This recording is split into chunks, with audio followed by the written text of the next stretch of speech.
केजरीवाल जी इतने दिन से जेल में है लेकिन मुख्यमंत्री का पद छोड़ नहीं रहे।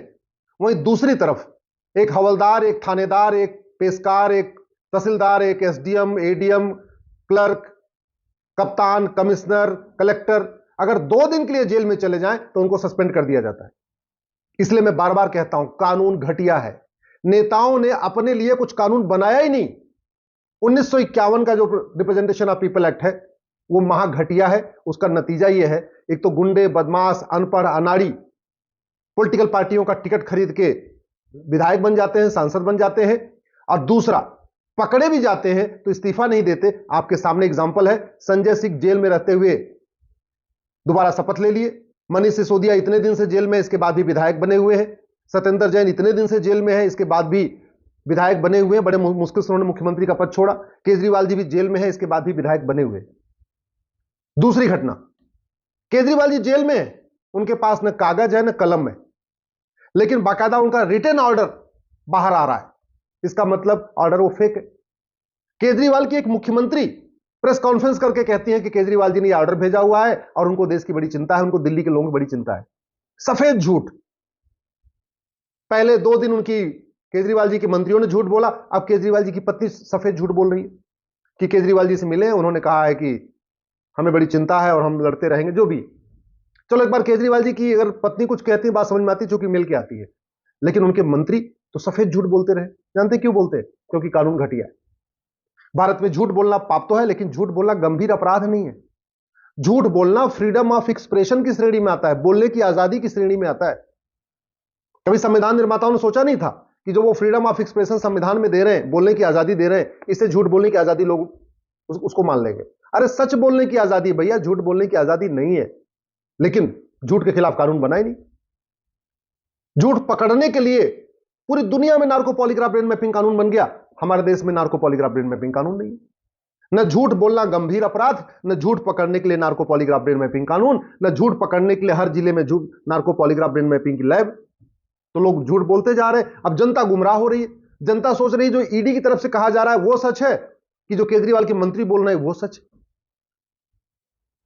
इसके पहले आपको याद होगा आंदोलन हुआ था, जन लोकपाल आंदोलन। अल्टीमेटली पूरा जो आम आदमी पार्टी है, जन लोकपाल आंदोलन से बनी है। यह कहा गया कि भारत में जब लोकपाल अपॉइंट हो जाएगा सेंटर में और राज्यों में लोकायुक्त अपॉइंट हो जाएगा, सारा भ्रष्टाचार खत्म हो जाएगा। ये मेरे आपके सामने देखिए कानून है, लोकपाल है, लोकायुक्त एक्ट है। कानून भी बन गया, लोकपाल भी अपॉइंट हो गया, लोकायुक्त भी अपॉइंट हो गया। आप बताइए, आपके तहसील का, आपके जिले का भ्रष्टाचार रत्ती भर कम हुआ क्या?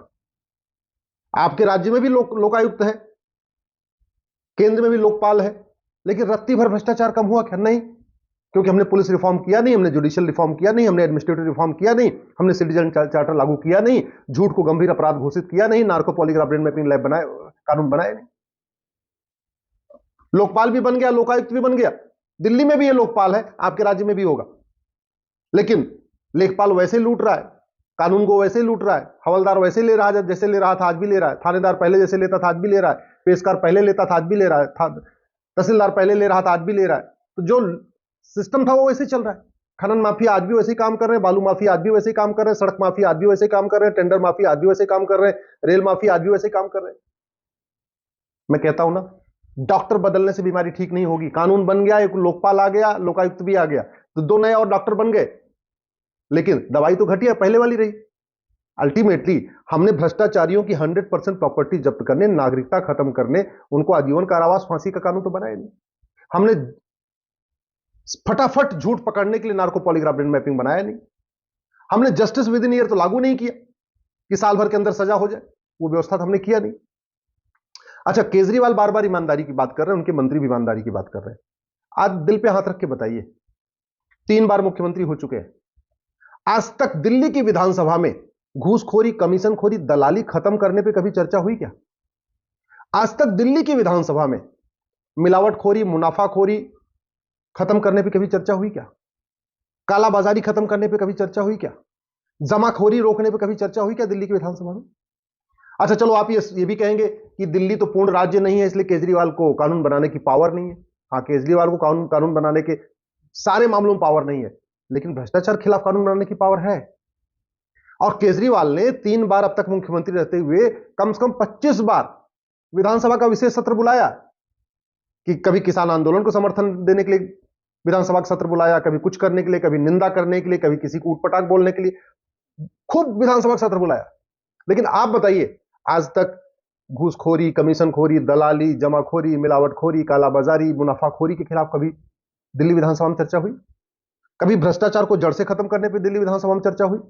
कभी कालाधन, हवाला को कैसे खत्म किया जा सकता है उस पर चर्चा हुई? चलो एक बार मान लेते हैं कि केजरीवाल के पास कानून बनाने की पावर नहीं है। अरे केजरीवाल के पास दिल्ली विधानसभा में चर्चा करके एक प्रस्ताव पास करने का तो पावर है। और चलो दिल्ली विधानसभा में पूरी पावर नहीं, पंजाब में तो पूरी पावर, पंजाब तो पूर्ण राज्य है। तो अगर वास्तव में केजरीवाल जी ईमानदार हैं, तो जो कानून वो यहां से नहीं बना सकते दिल्ली से, वो पंजाब में बना के पूरे देश को दिखा देते, देखो जी हमको यहां पूर्ण राज्य का दर्जा मिला, हम क्या एक से बढ़ के कानून बना रहे हैं। अगर पंजाब की पुलिस दिल्ली आके पत्रकारों को ले जाके गिरफ्तार कर सकती है, यूपी के पत्रकारों को उठा उठा के ले जा सकती है, तो इसका मतलब पंजाब पुलिस के पास इतनी पावर है, पंजाब पूर्ण राज्य है। चलो दिल्ली में केजरीवाल के पास पुलिस नहीं है, पंजाब में है ना, और पंजाब की पुलिस आती है, कभी दिल्ली आती है, कभी यूपी आती है, कभी शामली आती है, पत्रकारों को उठा उठा के ले जाती है। तो इसका मतलब पंजाब की विधानसभा में कानून बन सकता था, क्यों नहीं बनवा दिया? कभी दिल्ली विधानसभा या पंजाब विधानसभा में माओवाद कैसे खत्म हो, नक्सलवाद कैसे खत्म हो, अलगाववाद कैसे खत्म हो, कट्टरवाद कैसे खत्म हो, इस पर चर्चा हुई क्या? कभी दिल्ली विधानसभा और पंजाब विधानसभा में खालिस्तान कैसे खत्म हो, खालिस्तानियों को कैसे खत्म किया जाए, इस पर चर्चा हुई क्या? कभी दिल्ली विधानसभा और पंजाब विधानसभा में जो विदेशी चंदा आ रहा है, विदेशी चंदे से पूरा धर्मांतरण का धंधा चल रहा है, कभी इस पर चर्चा हुई क्या? दिल्ली और पंजाब जबरदस्त धर्मांतरण हो रहा है। पंजाब में तो आपको खूब वीडियो रोज मिलते रहते हैं किस तरीके से वहां क्रिश्चियन मिशनरीज धर्मांतरण कर रही है। पंजाब में दुनिया का चौथा सबसे